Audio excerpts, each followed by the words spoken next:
Hello everyone, my name is Nepal Reddy, mathematics lecturer, 20 years of experience. ఈరోజు మనం Telangana state board public examination సంబంధించి పర్టికులర్గా mathematics 2A సబ్జెక్ట్లో question wise analysis చూద్దాం. మనకు పబ్లిక్ ఎగ్జామ్లో 24 క్వశ్చన్స్ ఇస్తాడు. దాన్ని section A, section B, section సిగా డివైడ్ చేస్తాడు. సెక్షన్ ఏలోనేమో 2 మార్క్స్ క్వశ్చన్స్ ఉంటాయి, సెక్షన్ బిలో 4 మార్క్స్ క్వశ్చన్స్, సెక్షన్ సిలో 7 మార్క్స్ క్వశ్చన్స్. అయితే సెక్షన్ ఏలో 10 క్వశ్చన్స్ ఇస్తాడు మనకు. Each and every question attempt చేయాలి. ఈచ్ క్వశ్చన్ క్యారీస్ 2 మార్క్స్, అంటే అక్కడ 20 మార్క్స్ అవార్డ్ చేస్తున్నాడు మనకు. నెక్స్ట్ సెక్షన్ బిలో 4 మార్క్స్ అనుకున్నాం కదా, టోటల్ మీకు 7 క్వశ్చన్స్ ఇస్తాడు. అందులో మీరు 5 క్వశ్చన్స్ అటెంప్ట్ చేయాలి. ఈచ్ క్వశ్చన్ క్యారీస్ 4 మార్క్స్, అంటే మళ్ళీ అక్కడ మనకు ఒక 20 మార్క్స్, 5 into 4 20 మార్క్స్ వస్తాయి. తర్వాత సెక్షన్ సిలో కూడా చాయిస్ ఉంటుంది. 7 క్వశ్చన్స్ ఇస్తాడు, అందులో మీరు 5 క్వశ్చన్స్ అటెంప్ట్ చేసేది ఉంటుంది. అక్కడ ఈచ్ క్వశ్చన్ 7 మార్క్స్ అవార్డ్ చేస్తాడు. So 7 into 5 35. టోటల్గా సెక్షన్ ఏలోంచి 20, సెక్షన్ బిలోంచి 20, సెక్షన్ సిలోంచి 35, అంటే మనకు 75 మార్క్స్ క్వశ్చన్ పేపర్ వస్తుంది. Total questions, number of questions 24 ఉంటాయి. దాన్ని ఏబిసి సెక్షన్స్గా డివైడ్ చేస్తాడనమాట. Let us see question wise analysis. First question మీకు కాంప్లెక్స్ నంబర్స్ టాపిక్లోంచి ఒక క్వశ్చన్ ఫ్రేమ్ చేస్తాడు. సెకండ్ క్వశ్చన్ కూడా కాంప్లెక్స్ నంబర్సే. అయితే ఇక్కడ కాంప్లెక్స్ నంబర్స్లో ప్రీవియస్ పేపర్స్ అబ్జర్వ్ చేస్తే మనం ఇక్కడ ప్రియారిటీ, ఫస్ట్ క్వశ్చన్ ప్రియారిటీ ఏం చేస్తుందంటే addition of complex numbers, subtraction, multiplication, తర్వాత డివిజన్, అంటే ఈ ఫండమెంటల్ కాన్సెప్ట్స్ పైన ఫోకస్ చేస్తూ క్వశ్చన్స్ అడుగుతున్నాడు. తర్వాత స్క్వేర్ రూట్ పైన ఒక కాంప్లెక్స్ నెంబర్ ఇచ్చి స్క్వేర్ రూట్ ఫైండ్ అవుట్ చేయమంటాడు. అట్లాగే అడిటివ్ ఇన్వర్స్, తర్వాత మల్టిప్లికేటివ్ ఇన్వర్స్, కాంజుగేట్, ఈ కాన్సెప్ట్స్ అన్నీ అడిటివ్ ఇన్వర్స్, అట్లాగే మల్టిప్లికేటివ్ ఇన్వర్స్, కాంజుగేట్, ఈ కాన్సెప్ట్స్ అన్నీ ఫోకస్ చేస్తున్నాడు. వాటి మోడల్స్ మనం ప్రిపేర్ అయితే ఫస్ట్ క్వశ్చన్లో ఈజీగా 2 మార్క్స్ మనం గెయిన్ చేయొచ్చు. Next second question again from complex numbers. Second క్వశ్చన్లో ఎక్కువగా ఏ మోడల్స్ కవర్ అవుతున్నాయంటే argument of a complex number, తర్వాత Euler form of complex number, Euler form, argument, ఈ మోడల్స్ మనకు సెకండ్ క్వశ్చన్లో ఎక్కువ వస్తున్నాయి. ఇక్కడ ఒకసారి సెకండ్ క్వశ్చన్ కాంప్లెక్స్ నెంబర్స్లో ఏం చేశాడంటే plot the point 2 + 3i in the Argand plane అని ఇచ్చాడు. 2 + 3i ఆర్ 2 - 3i, ఏదో ఒక కాంప్లెక్స్ నెంబర్ ఇస్తాడు, ఇచ్చేసి plot the point on Argand plane అని ఇవ్వడానికి కూడా ఛాన్స్ ఉంది. సో కాంప్లెక్స్ నెంబర్స్లో ఈ ఏరియాస్ను మనం కవర్ చేస్తే ఈజీగా 2 మార్క్స్ వస్తాయి, 2 marks, right. Third question from De Moivre's theorem.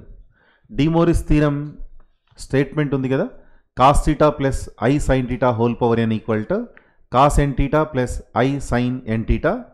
Just ఈ థీరం అప్లికేషన్స్ మాత్రమే పబ్లిక్ ఎగ్జామినేషన్లో వస్తున్నాయి. సో ఈజీగా మీరు థర్డ్ క్వశ్చన్లోంచి కూడా ఒక 2 మార్క్స్ గెయిన్ చేయడానికి స్కోప్ ఉంటుంది. తర్వాత fourth question from quadratic equations. Quadratic ఈక్వేషన్స్లో sum of roots, product of roots concept idea ఉంది కదా, ఆ మోడల్ క్వశ్చన్స్. తర్వాత కామన్ రూట్స్ పైన కానీ క్వశ్చన్స్, లేదంటే relation, sum of roots, product of roots relations ఉన్నాయి కదా కోఎఫిషియెంట్స్తో, వీటిపైన ఫోకస్ చేస్తూ క్వశ్చన్స్ ఫ్రేమ్ చేస్తాడు. సో ఈజీగా మీరు ఇందులో కూడా ఒక 2 మార్క్స్ గెయిన్ చేయడానికి ఛాన్స్ ఉంది. Fifth question theory of equations. Relation between roots and coefficients of given equation, ఆ మోడల్ క్వశ్చన్సే థియరీ ఆఫ్ ఈక్వేషన్స్లో వస్తాయి. So what is S1, S2, S3, ఒకవేళ 4th డిగ్రీ ఇచ్చాడు అనుకోండి, S1, S2, S3, S4 అంటే relation between coefficients of given equation with their roots, వీటిపైన focus చేస్తే మీరు 5th question ఈజీగా సాల్వ్ చేస్తారు. Let us see the next. 6th and 7th both from permutations and combinations. 6th question పర్టికులర్గా permutations topic నుంచి ఇస్తే 7th question మనకు combination నుంచి ఇస్తున్నాడు. అయితే థిరిటికల్ క్వశ్చన్స్ అయినా ఫ్రేమ్ చేయడానికి ఛాన్స్ ఉంది, లేదంటే ఎన్పిఆర్ ఎన్సిఆర్ బేస్డ్ ప్రాబ్లమ్స్ ఉన్నాయి తెలుగు అకాడమీ టెక్స్ట్ బుక్లో. సో వాటిని ప్రిపేర్ అయితే ఎనఫ్ ఈజీగా ఈ 2 క్వశ్చన్స్ అటెంప్ట్ చేయొచ్చు మనం. తర్వాత సర్క్యులర్ పర్ముటేషన్స్ పైన కూడా క్వశ్చన్ ఇవ్వడానికి అవకాశం ఉంటుంది. ఎక్కువగా 7th క్వశ్చన్లో సర్క్యులర్ పర్ముటేషన్స్ లేదంటే కాంబినేషన్స్ పైన క్వశ్చన్ ఇస్తాడు. 6th one n P r based problems ఇవ్వచ్చు, పర్ముటేషన్స్ పైన థిరిటికల్ క్వశ్చన్స్ ఉన్నాయి కదా, వాటిని ఇవ్వడానికి ఛాన్స్ ఉంది. Next 8th question from binomial theorem. Binomial థీరంలో జనరల్ టర్మ్ ఫార్ములా ఐడియా ఉంటే మనకు క్వశ్చన్స్ ఎక్కువ ఏం ఫ్రేమ్ చేస్తున్నాయంటే find 7th term of the following expansion అలాంటి మోడల్, లేదంటే for what values of x the expansion is valid, తర్వాత constant term in the expansion of, అలాంటి మోడల్ క్వశ్చన్స్ రిపీటెడ్గా వస్తున్నాయి. So 8th question from binomial theorem. తర్వాత 9th question from statistics. స్టాటిస్టిక్స్లో definitions కూడా ఇవ్వడానికి ఛాన్స్ ఉంటుంది. ప్రీవియస్ ఎగ్జామినేషన్లో define range of given data అని ఒక క్వశ్చన్ ఇస్తూ మళ్ళీ దాని అప్లికేషన్ క్వశ్చన్ ఇచ్చాడు. డెఫినేషన్స్ అడగడానికి ఛాన్స్ ఉంది స్టాటిస్టిక్స్లో, అట్లాగే మీకు న్యూమరల్స్తో ప్రాబ్లం కూడా ఇవ్వడానికి ఛాన్స్ ఉంది. ఎక్కువ mean deviation about mean, mean deviation about median, ఈ మోడల్ క్వశ్చన్స్ని 9th క్వశ్చన్లో కవర్ చేస్తున్నాడు. Next random variables and binomial distribution. 10th క్వశ్చన్లో ర్యాండమ్ వేరియబుల్స్ బైనామియల్ డిస్ట్రిబ్యూషన్లో మీకు పాయిజన్ డిస్ట్రిబ్యూషన్ కానీ బైనామియల్ డిస్ట్రిబ్యూషన్ కానీ ఆ 2 డెఫినేషన్స్ బేస్ చేసుకొని ఉన్న క్వశ్చన్స్ ఉన్నాయి కదా, అందులోంచి మీకు ఒక క్వశ్చన్ ఫ్రేమ్ చేయడానికి ఛాన్స్ ఉంది. సో ఎవ్రీ ఇయర్ పబ్లిక్ ఎగ్జామినేషన్లో మీరు 2 to 3 years పేపర్స్ అన్నీ అబ్జర్వ్ చేయండి. క్వశ్చన్ నెంబర్ 10 ర్యాండమ్ వేరియబుల్స్ అంటే same maximum at most random variables topic నుంచే ఉంటుంది. సో మనం previous public examination question wise analysis చేసుకుంటే ఏమవుతుందంటే ఏ టాపిక్లోంచి 2 marks క్వశ్చన్స్ ప్రిపేర్ కావాలి, ఏ టాపిక్లోంచి 4 marks, తర్వాత లాంగ్ ఆన్సర్ క్వశ్చన్స్ ప్రిపేర్ కావాలి అనే ఒక ఐడియా వస్తుంది. సో దాని నుంచి స్కోర్ ఇంప్రూవ్ కావడానికి అవకాశం ఉంటుంది. Let us see question number 11. 11th question మళ్ళీ కాంప్లెక్స్ నెంబర్స్ ఇచ్చాడు. అయితే కాంప్లెక్స్ నెంబర్స్లో 4 marks ఇవ్వడానికి ఛాన్స్ ఉన్నది ఏంటి అంటే లోకస్ మోడల్ క్వశ్చన్స్ అడగడానికి స్కోప్ ఒకటి, తర్వాత మీకు 4 points ఇచ్చి prove that these are the vertices of parallelogram, rhombus, square, ఇలాంటి క్వశ్చన్స్ ఇస్తుంటాడు. తర్వాత కాంప్లెక్స్ నెంబర్స్లో cube root of unity model questions కూడా 4 marks ఇవ్వడానికి అవకాశం ఉంటుంది. 1 + ω + ω² = 0, ω³ = 1, ఈ ప్రాపర్టీస్ ఉన్నాయి కదా క్యూబ్ రూట్ ఆఫ్ యూనిటీలో, వాటి అప్లికేషన్స్ రావచ్చు. అదర్వైజ్ జామెట్రికల్ అప్లికేషన్స్ అంటే లోకస్ పైన కానీ, తర్వాత ప్రూవ్ దట్ రాంబస్ కానీ, అలాంటి క్వశ్చన్స్ ఇస్తాడు. మనం ఇక్కడ గుర్తుపెట్టుకోవాల్సింది ఏంటంటే geometrical problems or maybe the question from cube root of unity. తర్వాత 12th question. 12th question quadratic ఈక్వేషన్లో పర్టికులర్గా రేంజ్ ఆఫ్ గివెన్ ఫంక్షన్ ఆ మోడల్ పైన ఇస్తున్నాడు. అంటే క్వాడ్రాటిక్ బై క్వాడ్రాటిక్ ఫామ్లో ఒక ఫంక్షన్ ఇస్తాడు, ఇచ్చేసి prove that range of this function lies between అని చెప్పి వాల్యూస్ ఇవ్వడం. ఒక 6 క్వశ్చన్స్ అట్లా తెలుగు అకాడమీ టెక్స్ట్ బుక్లో ఉన్నాయి. మీరు అవి ప్రిపేర్ అయితే ఎనఫ్ ఈజీగా 4 marks స్కోర్ చేయొచ్చు. మీరు 3-4 years పేపర్స్ చూడండి, 12th క్వశ్చన్ చూసిన వెంటనే మీకు రేంజ్ మోడల్ క్వశ్చన్ కాకుండా వేరే ఏ క్వశ్చన్స్ కూడా రాలేదు. Next 13th one and 14th one both from permutations and combinations. ఇందులో థియరిటికల్ క్వశ్చన్స్ ఉన్నాయి, అట్లాగే properties of binomial coefficients NCR NPR కొన్ని ప్రాపర్టీస్ ఉన్నాయి కదా, ఆ ప్రాపర్టీస్ బేస్డ్ క్వశ్చన్స్ కూడా వస్తుంటాయి. అయితే ర్యాంక్ ప్రాబ్లం కూడా రావడానికి ఛాన్స్ ఉంది ఇందులో. తర్వాత సమ్ ఆఫ్ డిజిట్స్ పైన ఫోకస్ చేయాలి. ఈ 2 క్వశ్చన్స్ అటెంప్ట్ చేయాలి అంటే మనం ఎన్పిఆర్ ఎన్సిఆర్ ఫార్ములాస్ని బేస్ చేసుకుని ఏవైతే అప్లికేషన్స్ ఉంటాయో ఆ applications, properties of binomial coefficients n C r మోడల్వి ఏవైతే ఉన్నాయో వాటి అప్లికేషన్ క్వశ్చన్స్ ఉంటాయి తెలుగు అకాడమీ టెక్స్ట్ బుక్లో, అవి ప్రిపేర్ కావాలి. దాంతోపాటు ర్యాంక్ ప్రాబ్లమ్స్ రిపిటేషన్ అడగవచ్చు, వితౌట్ రిపిటేషన్ అడగవచ్చు. సో ర్యాంక్ ప్రాబ్లమ్స్ అన్నీ ప్రీవియస్ ఇయర్స్ ఏవైతే ఉన్నాయో అవి జాగ్రత్తగా చూసుకుంటే వాటిలోంచే క్వశ్చన్ వస్తుంది. తర్వాత సమ్ ఆఫ్ డిజిట్స్ ప్రాబ్లమ్స్ కూడా, సమ్ ఆఫ్ డిజిట్స్లో మనకు 2 టైప్స్ ఆఫ్ క్వశ్చన్స్ ఉన్నాయి, including zero, not including zero, రెండు కూడా ప్రిపేర్ కావాలి. డైరెక్ట్ ఫార్ములా సబ్స్టిట్యూషన్ మోడల్ ఏవి కాబట్టి ఈజీగా స్కోర్ చేయొచ్చు. 15th question from partial fractions. Partial ఫ్రాక్షన్స్లో మీకు డిఫరెంట్ టైప్స్ ఉన్నాయి.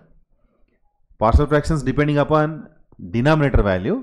Denominator non repeated linear factors అయితే ఒక టైప్, తర్వాత రిపీటెడ్ లీనియర్ ఫ్యాక్టర్స్ ఉన్నప్పుడు ఇంకొక టైప్, తర్వాత second degree non repeated irreducible second degree ఉన్నప్పుడు ఏం చేయాలి, తర్వాత ఇంప్రాపర్ ఫ్రాక్షన్స్కి పార్షల్ ఫ్రాక్షన్స్ ఎలా చేయాలి.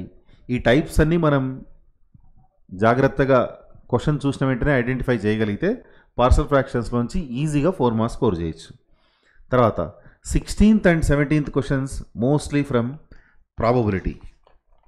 అయితే ప్రాబబిలిటీలో 16th క్వశ్చన్ వచ్చేసి కాంజుగేట్ మోడల్ క్వశ్చన్స్ ఎక్కువ ఫోకస్ చేస్తున్నాడు. Probability of A complement, probability of A intersection B whole complement, ఇలాంటి model questions.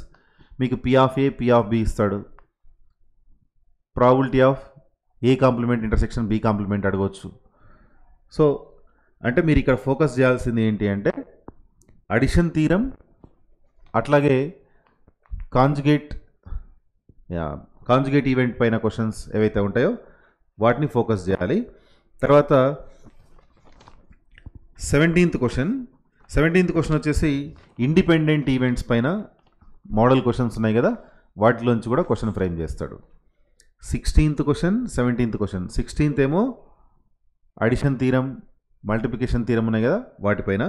So 16th 17th addition theorem multiplication theorem independent events పైన అలాంటి మోడల్ క్వశ్చన్స్. రెగ్యులర్గా మీరు పీవైక్యూస్ అబ్జర్వ్ చేస్తే ఏ questions అయితే repeated వస్తున్నాయో సేమ్ అవే క్వశ్చన్స్ వస్తాయి. తర్వాత అయితే ఇప్పుడు ఇక్కడ 4 మార్క్స్లో మనకు చాయిస్ ఉంది కదా, అయితే మీరు ఫస్ట్ ప్రియారిటీ దేనికి ఇవ్వచ్చు అంటే పార్షల్ ఫ్రాక్షన్స్, మీరు ఈజీగా ఫీల్ అవుతారు. తర్వాత రేంజ్ ప్రాబ్లమ్స్ ఒక 6 ఉన్నాయి, సో మీరు ఈజీగా సాల్వ్ చేయడానికి స్కోప్ ఉన్నది. ఆ తర్వాత కాంప్లెక్స్ నెంబర్స్ మనం డిస్కస్ చేసాం కదా, జామెట్రికల్ ప్రాబ్లమ్స్ కానీ లేదంటే cube root of unity model questions కానీ. సో ఫస్ట్ ప్రియారిటీ వీటికి ఇవ్వాలి. తర్వాత నెక్స్ట్ పర్ముటేషన్స్ అండ్ కాంబినేషన్స్లోంచి కూడా 2 క్వశ్చన్స్ ఫ్రేమ్ అవుతాయి కదా. సో పర్ముటేషన్ కాంబినేషన్స్లోంచి కూడా ఈజీగా మీరు క్వశ్చన్స్ చేయొచ్చు. అయితే ప్రాబబిలిటీ టాపిక్లోంచి మీరు చాయిస్ కింద సెలెక్ట్ చేసుకున్నా పర్లేదు, ఫస్ట్ ప్రియారిటీ అయితే మాత్రం ఈ 5 క్వశ్చన్స్కి ఇవ్వాలి. ఆ తర్వాతే మీరు ప్రాబబిలిటీ క్వశ్చన్స్ చేయొచ్చు. ఎందుకంటే ప్రాబబిలిటీ టాపిక్ సంబంధించి నంబర్ ఆఫ్ క్వశ్చన్స్ ఎక్కువ ప్రిపేర్ అయ్యేది ఉంటుంది. మనం థియరిటికల్ క్వశ్చన్స్ చాలా ఉన్నాయి ఎక్సైజ్లో, ఏ క్వశ్చన్ అయినా ఫ్రేమ్ చేయొచ్చు. కాబట్టి లిమిటెడ్గా చదివి మనం ఈజీగా 20 మార్క్స్ స్కోర్ చేయాలంటే మాత్రం ఫస్ట్ 5 క్వశ్చన్స్కి మనం ప్రియారిటీ ఇవ్వాలి. సో ఇది దృష్టిలో ఉంచుకుంటే మనం ఈజీగా 4 మార్క్స్ క్వశ్చన్ అటెంప్ట్ చేయొచ్చు. తర్వాత 7 మార్క్స్ క్వశ్చన్కి వెళ్దాం.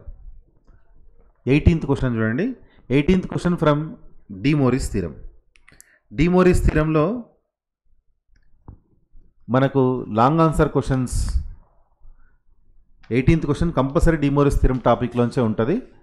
అదే cos theta plus i sine theta whole power n is cos n theta plus i sine n theta property ఉంది కదా, జస్ట్ ప్రాపర్టీ అప్లికేషన్ క్వశ్చన్సే మీరు రిపీటెడ్గా పబ్లిక్ ఎగ్జామ్స్లో ఒక 2-3 పేపర్స్ ఏ క్వశ్చన్స్ అయితే వస్తున్నాయో ఆ క్వశ్చన్స్ ప్రిపేర్ అయితే ఎనఫ్, మీరు 18th క్వశ్చన్ ఈజీగా చేయొచ్చు. Next theory of equations. Theory of ఈక్వేషన్స్లో మీకు 3rd డిగ్రీ కానీ 4th డిగ్రీ ఈక్వేషన్ ఇస్తాడు, ఇచ్చేసి సాల్వ్ ద ఈక్వేషన్స్ అంటాడు.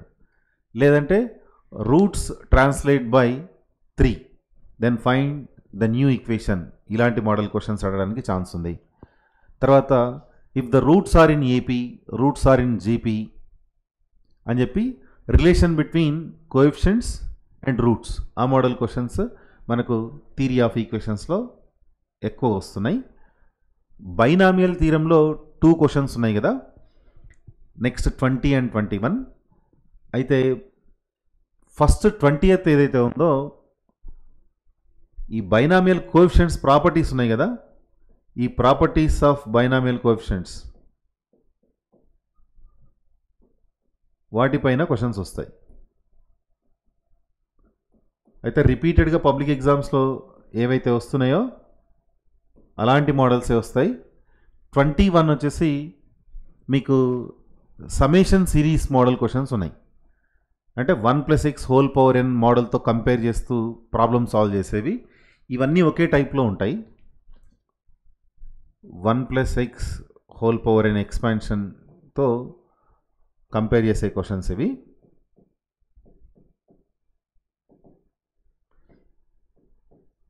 కంపేర్ టు 21 క్వశ్చన్ మీరు ఈజీగా సాల్వ్ చేయగలుగుతారు. దాంతో కంపేర్ చేస్తే 20th కంపేర్ చేస్తే 21. అయితే ఇక్కడ 20th ఏంటి అంటే ఎన్సీఆర్ ఫార్ములా బేస్డ్ క్వశ్చన్స్, మీకు సక్సెసివ్ బైనామియల్ కోఎఫిషియంట్స్ పైన క్వశ్చన్స్ ఉంటాయి. కొంచెం ప్రాబ్లమ్ సాల్వింగ్లో చాలా జాగ్రత్త చేయాలి. డివిజన్స్ కానీ ఫ్యాక్టోరియల్ నోటేషన్స్తో డివిజన్ చేసేది ఉంటుంది కాబట్టి కాస్త కంపేర్ టు 21 కాస్త 20 అన్నది న్యూమరికల్ వాల్యూస్ చేసేటప్పుడు జాగ్రత్తగా లేకపోతే డిస్టర్బ్ అయ్యే ఛాన్సెస్ ఉంటాయి. కాబట్టి మీరు దీనికి 20th క్వశ్చన్కు లాస్ట్ ప్రియారిటీ ఇవ్వండి, 21 ముందుకు ఈజీగా కంప్లీట్ చేయండి. Next 22 from statistics. స్టాటిస్టిక్స్లో వేరియన్స్, స్టాండర్డ్ డీవియేషన్, తర్వాత మీన్ డీవియేషన్ అబౌట్ మీడియన్, అట్లాగే స్టెప్ డీవియేషన్ మెథడ్ పైన కూడా క్వశ్చన్స్ ఇవ్వడానికి ఛాన్స్ ఉంది. సో స్టాటిస్టిక్స్లో మోడల్స్ ఐడియా ఉంటాయి కాబట్టి మనం ఈజీగా 7 మార్క్స్ స్కోర్ చేయొచ్చు. కాకపోతే క్యాలిక్యులేషన్స్ చేసేటప్పుడు స్టాటిస్టిక్స్లో కూడా ఈ డివిజన్స్ కానీ డెసిమల్ పాయింట్స్ని డివిజన్ చేసేటప్పుడు కానీ మనం డెసిమల్ పాయింట్ తర్వాత ఒక 2-3 డిజిట్స్ వచ్చేంత దాకా డివిజన్ చేయాలి. చేస్తే మనకు టెక్స్ట్ బుక్లో ఉన్న ఆన్సర్ ఏదైతే ఉందో అది రావడానికి అవకాశం ఉంటుంది. తర్వాత ఇందులో ఇబ్బంది ఏంటి అంటే స్టాండర్డ్ డీవియేషన్ పైన క్వశ్చన్స్ అడిగాడు అనుకోండి. Standard deviation is root over variance. సడన్గా √4.2, √5.6 ఇలాంటివి వస్తుంటాయి. సో అట్లాంటి వాటికి వచ్చినప్పుడు మీకు ఎగ్జాక్ట్ ఆన్సర్ రాయడానికి కాస్త ఇబ్బంది అవుతుంది. సో బాగా ప్రాక్టీస్ ఉండి మీరు లాంగ్ డివిజన్ మెథడ్ అప్లై చేస్తే మీకు స్క్వేర్ రూట్ ఆఫ్ నంబర్ కూడా మీరు ఈజీగా చేయగలుగుతారు. సో ఇక్కడ ఫోకస్ చేయాల్సింది ఏంటి అంటే స్టాండర్డ్ డీవియేషన్ దగ్గర రూట్ ఓవర్ వేరియన్స్ ఉంటుంది కాబట్టి square root of a number, ఆ కాన్సెప్ట్ మీరు చూసుకొని వెళ్తే మీరు ఈజీగా ఆ స్క్వేర్ రూట్ దగ్గర కూడా ఇబ్బంది పడకుండా డెసిమల్ పాయింట్ తర్వాత వచ్చే 2-3 డిజిట్స్ కూడా ఎగ్జాక్ట్గా టెక్స్ట్ బుక్ ఆన్సర్ వచ్చేటట్లు రాయొచ్చు. తర్వాత 23rd ఫ్రమ్ ప్రాబబిలిటీ. ఈ 23rd క్వశ్చన్ వచ్చేసి ప్రాబబిలిటీలో మోర్ నెంబర్ ఆఫ్ టైమ్స్ మీకు అడిషన్ థీరం డైరెక్ట్ ప్రూఫ్ అడుగుతున్నాడు, or otherwise you will get the question from problem based on base theorem. Inverse probability ఉంది కదా base theorem కానీ అడిషన్ థీరం కానీ డైరెక్ట్గా మీకు స్టేట్మెంట్ అడిగి ప్రూఫ్ చేయమని అడగవచ్చు. 7 మార్క్స్ క్వశ్చన్ అవార్డ్ చేస్తాడు దానికి. లేదు అంటే ఈ బేస్ థీరం అప్లికేషన్ క్వశ్చన్ అయినా పబ్లిక్ ఎగ్జామ్లో రావడానికి అవకాశం ఉంది. ఆర్ అదర్వైజ్ మీకు ఇంకా ప్రాబబిలిటీలో ఇండిపెండెంట్ ఈవెంట్స్ పైన కొన్ని క్వశ్చన్స్ ఉన్నాయి. రిపీటెడ్గా ప్రీవియస్ ఇయర్స్లో వచ్చే క్వశ్చన్స్ ఏవైతే ఉన్నాయో అవి చూసుకుంటేనా ప్రాబిలిటీ కూడా మీరు 7 మార్క్స్ చేయగలుగుతారు. తర్వాత 24th క్వశ్చన్ ర్యాండమ్ వేరియబుల్స్లోంచి ఒక లాంగ్ క్వశ్చన్ ఫ్రేమ్ చేస్తాడు. ఇందులో టాపిక్ చాలా తక్కువ ఉంటుంది మనకు తెలుగు అకాడమీ టెక్స్ట్ బుక్లో ర్యాండమ్ వేరియబుల్స్ సంబంధించి. మీన్ అండ్ వేరియన్స్ ఈ మోడల్ క్వశ్చన్స్ కాకుండా వేరే ఏ క్వశ్చన్ రాదు. మోస్ట్లీ ఒక 6 క్వశ్చన్స్ దాకా ప్రిపేర్ అయితే మనం ఈజీగా ర్యాండమ్ వేరియబుల్స్ ప్రాబ్లం చేయొచ్చు. సో ఇందులో స్టూడెంట్స్ 7 మార్క్స్ క్వశ్చన్స్ చేసేటప్పుడు 5 క్వశ్చన్స్ అటెంప్ట్ చేసేది ఉంటుంది కదా. అయితే ఇప్పుడు ఇక్కడ మనకు టిక్ మార్క్స్ ఒక 5 ఉన్నాయి. వీటికి ఫస్ట్ ప్రియారిటీ ఇవ్వాలి. డిమోరిస్ థియరం అప్లికేషన్ క్వశ్చన్, పీవైక్యూస్లో ఉన్న క్వశ్చన్స్ ప్రిపేర్ అయితే ఎనఫ్. తర్వాత థియరీ ఆఫ్ ఈక్వేషన్స్ అని ఉంది కదా. థియరీ ఆఫ్ ఈక్వేషన్స్లో కూడా roots translate by a number 3 or -2 అలాంటి model. Relation between roots and coefficients ఆ ప్రాబ్లమ్సే వస్తుంటాయి ఎక్కువగా. లేకపోతే ఒక 4th degree equation, 5th degree equation ఇచ్చి సాల్వ్ చేయమంటాడు. సో పిల్లలు ఇవి రెండు ఈజీగా చేయడానికి స్కోప్ ఉంటుంది. బైనామియల్ థియరంలో కూడా సెకండ్ క్వశ్చన్కు ప్రియారిటీ ఇవ్వండి, ఫస్ట్ క్వశ్చన్ హోల్డ్లో ఉంచండి.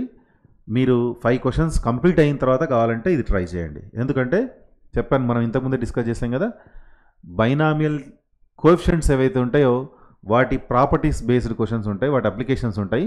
Factorial of a number models ఏవైతే ఉంటాయో వాటిని మనం అక్కడ మ్యాథమెటికల్ క్యాలిక్యులేషన్స్, డివిజన్, మల్టిప్లికేషన్ చేసేది ఉంటుంది. కాస్త టైం టేకింగ్, ఇరిటేషన్ అనిపిస్తుంది. సో లాస్ట్లో అటెంప్ట్ చేస్తే బెటర్. ఇది 21 binomial theorem summation series model questions ఉంటాయి కాబట్టి అవన్నీ ఒకే మోడల్ 1+x² అనే ఎక్స్పాన్షన్తో కంపేర్ చేసేది ఉంటుంది. చాలా ఈజీ అది. స్టాటిస్టిక్స్ చేయండి మీరు, తర్వాత ర్యాండమ్ వేరియబుల్స్ చేయండి. ఒకవేళ స్టాటిస్టిక్స్ జనరల్గా ఎక్కడైనా మీరు ప్లస్ మైనస్ ఒకవేళ చిన్న చిన్న మిస్టేక్స్ లాంటివి పోయాయనుకోండి చాలా ఇబ్బంది పడే అవకాశాలు ఉంటాయి. కాబట్టి స్టాటిస్టిక్స్ ప్రాబ్లమ్ సాల్వ్ చేసేటప్పుడు చాలా జాగ్రత్తగా ఎక్కడ ఇరిటేషన్కి లోన్ కాకుండా మనం ప్రాబ్లం చేస్తేనే ఫైనల్ ఆన్సర్ రీచ్ అవుతాం. ఇవి కంప్లీట్ అయిన తర్వాత మీరు కావాల్స్తే బైనామియల్ థియరం 20th క్వశ్చన్, అట్లాగే ప్రాబబిలిటీలో 23rd క్వశ్చన్ అటెంప్ట్ చేయొచ్చు. ఒకవేళ మనకి ఇక్కడ డైరెక్ట్గా 23rd క్వశ్చన్ ప్రాబబిలిటీలో అడిషన్ థియరం కానీ తర్వాత బేస్ థియరం కానీ మీకు ఈజీ క్వశ్చన్ ఏదైనా అనిపించింది అనుకోండి, స్టాటిస్టిక్స్ కంటే ఫస్ట్ ప్రియారిటీ ప్రాబబిలిటీకి ఇవ్వండి. లేదు ప్రాబబిలిటీలో క్వశ్చన్స్ నేను చేయలేను అనుకునే వాళ్ళు కొంచెం ఓపిక్గా స్టాటిస్టిక్స్ ప్రాబ్లమ్స్ ప్రియారిటీ ఇస్తే చాలు. సో ఈ మోడల్లో మనం పబ్లిక్ ఎగ్జామినేషన్స్కి ప్రిపేర్ అయితే ఈజీగా మనం 75/75 స్కోర్ చేయడానికి ఛాన్స్ ఉంటుంది. తర్వాత how to answer the questions అని ఉంది. క్వశ్చన్స్కి ఆన్సర్ ఎలా చేయాలి, కింద 40, 50, 60 మినిట్స్ స్ట్రాటజీ అని ఇచ్చా కదా. 40 అంటే ఏంటి అంటే అక్కడ మీకు 10 క్వశ్చన్స్ 2 మార్క్స్ క్వశ్చన్స్ వస్తాయి కదా, వాటిని 40 మినిట్స్లో కంప్లీట్ చేయాలి మనం. తర్వాత 4 మార్క్స్ క్వశ్చన్స్ మనం 50 మినిట్స్లో కంప్లీట్ చేయాలి. తర్వాత లాంగ్ క్వశ్చన్స్ ఒక 1 అవర్లో కంప్లీట్ చేయాలి. స్టిల్ మనకి ఇంకా ఒక హాఫ్ అన్ అవర్ టైం మిగిలి ఉంటుంది. అయితే ఈ హాఫ్ అన్ అవర్ టైంలో మనం ఏం చేయాలి అంటే మనం యాక్చువల్గా సెక్షన్ బి, సెక్షన్ సిలో 5 క్వశ్చన్సే అటెంప్ట్ చేయాలి కదా. మనకి ఇంకా హాఫ్ అన్ అవర్ టైం ఉంది కాబట్టి ఎక్స్ట్రా క్వశ్చన్స్ ట్రై చేయాలి. ఆ రిమైనింగ్ హాఫ్ అన్ అవర్లో మనం ఒకసారి సొల్యూషన్స్ అన్నీ క్రాస్ చెక్ చేసుకోవాలి. క్రాస్ చెక్ చేసుకున్న తర్వాత అడిషనల్ ప్రాబ్లమ్స్ చేయాలి. అడిషనల్ ప్రాబ్లమ్స్ చేసేటప్పుడు కూడా స్ట్రాటజీ ఉంటుంది. ఎలా అంటే మనం ఇప్పుడు ఫస్ట్ 2 మార్క్స్ క్వశ్చన్స్ అన్నీ చేసి ఉంటాం. 2 మార్క్స్ క్వశ్చన్స్ చేసేటప్పుడు ఫర్ ఎగ్జాంపుల్ అందులో ఏదైనా క్వశ్చన్ రాలేదనుకోండి, మీకు ఐడియా ఉంటుంది ఈ క్వశ్చన్కి సంబంధించిన సొల్యూషన్ 2 మార్క్స్ క్వశ్చన్ కాబట్టి ఏ రేంజ్లో గ్యాప్ ఇవ్వాలి నేను ఆన్సర్ షీట్లో అన్నది. సో ఆ గ్యాప్ మీరు అట్లే ఉంచండి. ఈ గ్యాప్ను మీరు తర్వాత ఆలోచించి ఆ గ్యాప్ను ఫిలప్ చేయొచ్చు, మీ సొల్యూషన్ రాయొచ్చు. మీకు ఏదైనా డౌట్ అనిపిస్తే లాస్ట్లో చేయండి. తర్వాత మీరు 4 మార్క్స్ క్వశ్చన్స్ ఏవైతే ఉన్నాయో 5 క్వశ్చన్స్ అటెంప్ట్ చేస్తారు కదా. తర్వాత 7 మార్క్స్ క్వశ్చన్స్ కూడా 5 క్వశ్చన్స్ అటెంప్ట్ చేస్తారు. ఎక్స్ట్రా క్వశ్చన్స్ చేసేటప్పుడు స్ట్రాటజీ ఏంటి అంటే మనం ఫస్ట్ ఒక 7 మార్క్స్ క్వశ్చన్ ఎక్స్ట్రా చేయాలి. ఫస్ట్ ఏమో 7 మార్క్స్ ఎక్స్ట్రా క్వశ్చన్, తర్వాత 4 మార్క్స్ ఎక్స్ట్రా చేయాలి, ఆ తర్వాత 7 మార్క్స్ ఎక్స్ట్రా మళ్ళీ, తర్వాత 4 మార్క్స్ ఎక్స్ట్రా క్వశ్చన్ చేయాలి. ఎందుకు ఈ స్ట్రాటజీ ఫాలో కావాలి అంటే మనం ఆల్రెడీ ఎగ్జామ్ రాసాం, వెరిఫికేషన్ చేసాం, అయినా మనకు తెలియకుండా 7 మార్క్స్ క్వశ్చన్ ఏదో ఎక్కడో దగ్గర ప్లస్ మైనస్ మిస్ అయిపోయి సొల్యూషన్ రాలేదు అనుకుందాం. కానీ మనం గుర్తుపట్టలేదు, కానీ అడిషనల్ క్వశ్చన్స్ రాయడానికి ట్రై చేస్తున్నాం మనం. అయితే మీరు ఒకవేళ అడిషనల్ క్వశ్చన్స్ రాసేటప్పుడు మీరేమో 7 మార్క్స్ పొరపాటు చేస్తున్నారు. అడిషనల్స్ రాసేటప్పుడు మీరు ఓన్లీ 4 మార్క్స్ 2 అడిషనల్ రాసుకుంటూ ఉండి టైం అయిపోయింది అనుకోండి, మీకు హాఫ్ అన్ అవర్ కంప్లీట్ అయిపోయింది అనుకోండి. ఎక్స్ట్రా క్వశ్చన్సే కదా, అంటే మీరు ఈజీగా ఫీల్ కానీ క్వశ్చన్సే రాస్తారు కదా ఎక్స్ట్రా క్వశ్చన్స్ని. సో అక్కడ టైం ఎక్కువ వేస్ట్ అయిపోయి 4 మార్క్స్కి మీరు ఒకవేళ ప్రియారిటీ ఇస్తే, ఫస్ట్ ప్రియారిటీ ఇస్తే జరిగే నష్టం ఏంటి అంటే మీరు అక్కడ మిస్టేక్ చేసిన 7 మార్క్స్ క్వశ్చన్స్ 7 మార్క్స్ రావన్నమాట. సో నేనేమంటున్నా అంటే ఫస్ట్ ఒక 7 మార్క్స్ క్వశ్చన్ ఎక్స్ట్రా క్వశ్చన్ చేయండి. అందులో ఏదైనా మిస్టేక్ ఉందనుకోండి, ఫస్ట్ ఆ 7 మార్క్స్ మనకు ఎక్స్ట్రా క్వశ్చన్ చేయడం వల్ల బెనిఫిట్ అవుతాయి. తర్వాత ఏమంటున్నా అంటే చెప్పలేం, ఒక్కోసారి 4 మార్క్స్ దగ్గర కూడా మనం ఏమన్నా కొన్ని స్టెప్స్ తగ్గించి రాయడము, లేకపోతే పొరపాటు చేయడము, ఏదో ఒకటి జరగవచ్చు. అట్లాంటప్పుడు మార్క్స్ లాస్ కాకుండా ఉండాలంటే నెక్స్ట్ ఒక 4 మార్క్స్ ఎక్స్ట్రా చేయాలి. మనం 7 మార్క్స్ ఎక్స్ట్రా వస్తాయి నాకు అని చెప్పి 7 మార్క్స్ అన్నీ చేసుకుంటూ పోయినాం, కానీ 4 మార్క్స్లో పేపర్ వాల్యుయేషన్ చేసే వాళ్ళకు చాలా చిన్నగా ఉంది ప్రాబ్లం, కొన్ని స్టెప్స్ తక్కువ రాసి డైరెక్ట్ స్టెప్స్ వేసాడు అని చెప్పి ఏదైనా మార్క్స్ కట్ చేయాలనిపించింది అనుకోండి, మనం 7 మార్క్స్ క్వశ్చన్స్ రాస్తూ అనవసరంగా టైం వేస్ట్ చేసుకుంటే ఇక్కడ 4 మార్క్స్లో కొన్ని మార్క్స్ లాస్ అవుతాం. సో కాబట్టి 7 మార్క్స్ తర్వాత ఒక 4 మార్క్స్ చేయాలి, and then go for additional 7 marks, additional 4 marks. ఈ స్ట్రాటజీతో మనం పబ్లిక్ ఎగ్జామినేషన్ని అటెంప్ట్ చేసేది ఉంటుంది. మ్యాక్సిమం మనం 2.5 అవర్స్లో ఈ 24 క్వశ్చన్స్కి సంబంధించి మనం 20 క్వశ్చన్స్ అయితే చేయాలి కదా కంపల్సరీ, అవి 2.5 అవర్స్లో చేయాలి. రిమైనింగ్ హాఫ్ అన్ అవర్ మనం ఏం చేయాలి అంటే ఈ స్ట్రాటజీతో రిమైనింగ్ క్వశ్చన్స్ని సాల్వ్ చేయాలి. నెక్స్ట్ ఇక్కడ ఏమి ఇచ్చా చూడండి, యూజ్ కంప్లీట్ 3 అవర్స్ టైం అని ఇచ్చా నేను. చాలామంది పిల్లలు ఏం చేస్తారంటే పబ్లిక్ ఎగ్జామినేషన్లో 3 అవర్స్ కూర్చోవడానికి ఓపిక లేక ఒక 15 మినిట్స్ ముందే పేపర్ ఇవ్వడం, 10 మినిట్స్ ముందే పేపర్ ఇవ్వడం అలాంటివి చేస్తూ ఉంటారు. పొరపాటున కూడా మీకు ఇచ్చిన టైంని యూటిలైజ్ చేసుకోకుండా ముందే ఎగ్జామినేషన్ హాల్లోంచి బయటికి రాకండి. మనకు 3 అవర్స్ టైం ఉంది అంటే 3 అవర్స్ యూటిలైజ్ చేసుకోవాలి. లాస్ట్ మినిట్లో కూడా మనకి ఏదైనా రాని సొల్యూషన్ ఉంటే కూడా ఆ లాస్ట్ మినిట్లో స్ట్రైక్ అయితే కూడా మనం ఆ ఆన్సర్ రాసి రావచ్చు. కాబట్టి మనం తొందరపడొద్దు. 3 అవర్స్ ఎగ్జామినేషన్ ఉంటే 3 అవర్స్ ఎగ్జామినేషన్ హాల్లో కూర్చునే ఓపిక మనకు ఉండాలి. అప్పుడే మనకు అడిషనల్ బెనిఫిట్స్ ఉంటాయి. రైట్, తర్వాత క్రాస్ చెక్ ద సొల్యూషన్స్ అని పెట్టా కదా, అన్నీ కంప్లీట్ కొందరు ఇంకా ఫాస్ట్గా రాస్తారు, ఫాస్ట్గా రాసేసి 2 అవర్స్లో ఎగ్జామ్ కంప్లీట్ అయిపోయి ఉంటుంది. ఇక ఆ 1 అవర్ ఏం చేయాలో తెలియదు. అలాంటి వాళ్ళ కోసం ఏం చెప్పానంటే క్రాస్ చెక్ ద సొల్యూషన్స్ అన్న. 3 అవర్స్ కూర్చోవాలి కదా, మరి 1 అవర్ టైంపాస్ చేయకుండా మీరు ఏం చేయాలి అంటే ఆల్రెడీ మీరు అన్ని క్వశ్చన్స్ చేసి ఉంటారు, అయినా మీకు ఒక హాఫ్ అన్ అవర్ టైం దొరికింది అనుకోండి, మీరు వెనకాల రఫ్ వర్క్ అని రాసేయండి. మీ బుక్లెట్లో రఫ్ వర్క్ అని రాసి మీరు ఆల్రెడీ చేసిన ప్రాబ్లమ్సే మీరు మళ్ళీ ఒకసారి క్వశ్చన్ పేపర్ ముందు పెట్టుకొని రఫ్గా స్పీడ్గా క్యాలిక్యులేషన్స్ చేయండి. ఈ సొల్యూషన్ మీరు ఒరిజినల్ సొల్యూషన్స్తో టాలీ అవుతుందా లేదా చూసుకోవాలి. ఎందుకంటే 2 మార్క్స్ క్వశ్చన్స్ చేసేటప్పుడు ఇప్పుడు మనం అన్ని ప్రాబ్లమ్స్ చేసిన తర్వాత కూడా మనకు టైం మిగిలింది అంటే ఓవర్ స్పీడ్తో మనం ప్రాబ్లమ్ సాల్వ్ చేసినట్టు కదా. అంటే ఆ ఓవర్లుక్లో ఎక్కడో ఒక దగ్గర మిస్టేక్ అయ్యే అవకాశం కూడా ఉంటుంది. కాబట్టి వాటిని క్రాస్ చెక్ చేయాలి అంటే మళ్ళీ ఒకసారి మీరు అయితే ఆల్రెడీ రాసిన దాన్ని క్రాస్ చెక్ చేయడం వల్ల యూజ్ ఉండదు. ఎందుకంటే ఆ మిస్టేక్ ఏదైతే ఉందో అది మనకు కనపడదు. ఎస్ నేను రాసింది కరెక్టే అని అనిపిస్తుంటుంది. మనం ఏం చేయాలి అంటే వెనకాల బుక్లెట్కి బ్యాక్ సైడ్ రఫ్ వర్క్ అని రాసి మీ 10 క్వశ్చన్స్ ఉన్నాయి కదా 2 మార్క్స్ క్వశ్చన్స్ నంబర్ వేయండి, డైరెక్ట్ స్టెప్స్ రఫ్గా చేసుకుంటూ వెళ్ళండి. పూర్తి క్లియర్గా రాయకుండా రఫ్ వర్క్ చేస్తాం కదా అట్లా ప్రాబ్లమ్ సాల్వ్ చేసుకుంటూ వెళ్ళండి. చేస్తే ఈ ఆన్సర్స్ అన్నీ కూడా ఒరిజినల్ ఆన్సర్స్తో టాలీ అవుతున్నాయా లేదా చెక్ చేసుకోండి. సో అలా చెక్ చేయడం వలన మీరు ఎక్కడ ఒక 1 మార్క్ కూడా లాస్ కాకుండా 75 అవుట్ ఆఫ్ 75 స్కోర్ చేయడానికి స్కోప్ ఉంటుంది. సో ఇది క్వశ్చన్ వైజ్ అనాలిసిస్ మ్యాథమెటిక్స్ 2Aకి సంబంధించి. నెక్స్ట్ వీడియోలో మ్యాథ్స్ 2Bకి సంబంధించిన క్వశ్చన్ వైజ్ అనాలిసిస్ ఉంటుంది. ఆ తర్వాత వాల్యుయేషన్ బ్లూ ప్రింట్కి సంబంధించి కూడా వీడియోస్ చేస్తాను నేను. సో నా వీడియోస్ నచ్చినట్లయితే మీరు మీ ఫ్రెండ్స్కి షేర్ చేయండి. అట్లాగే నా ఛానల్ని సబ్స్క్రైబ్ చేయడం మాత్రం మర్చిపోకండి. Thank you so much.